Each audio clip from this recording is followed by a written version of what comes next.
That dose of positive vaccine news, but healthcare is doing well. Again, those healthcare ETFs hitting historic highs, and I don't mean just the broad healthcare one. The biotech ETFs like the NASDAQ biotech ETF, the IBB, also hitting historic highs. Companies racing to find a means to combat the coronavirus, of course. Joining me now to discuss, Todd Rosenbluth, Senior Director of ETF and Mutual Fund Research at CFRA. Chris Hempstead is the Director of Institutional Business Development at Index IQ. Todd, not only is the market cap weighted IBB hitting new highs as well, but the equal weight biotech, the XBI, also at new highs. This tells me everything is moving up in the last couple of weeks.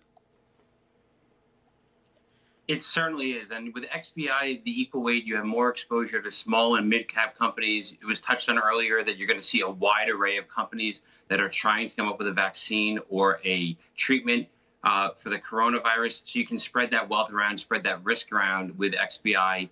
IBB is more concentrated in some of the heavyweights within the biotechnology industry. So you have a little bit more safety in that diversification of those 4 or 5 different names. But 2 really strong performing ETFs this year. And we like healthcare at CFRA. We think there's more room to run.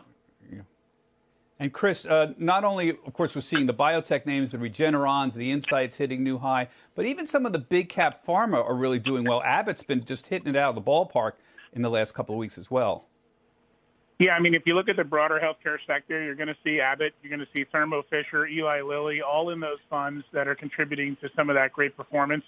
And to Todd's point on the biotech sector, if you look at some of the comparisons between IBB and XBI, despite the fact that they have different market cap weightings, you will see in the top contributions there, Moderna, Immunomedics, Regeneron, all familiar names that are in both funds, Seattle Genetics. Those are definitely contributing common names to both of those ETFs. Yeah, and Todd, the tech trade is back as well, of course, taking a week-long breather, but now it's back. Mega caps up all today here. We're at new highs for not just the broad tech ETF, semiconductors, and even those thematic names, robotic ETFs and cybersecurity ETFs, hack hitting historic highs as well, Todd. Yeah, these growth-oriented stocks, this is the way to work from home and stay at home through cybersecurity, through robotics. ETFs like BOTZ from Global X or CIBR, which is the cyber ETF from First Trust. Those are doing well. They're also keeping up relatively well with XLK, the technology sector spider, which is dominated by Apple and Microsoft. And so the bigger companies are obviously doing the best in this space.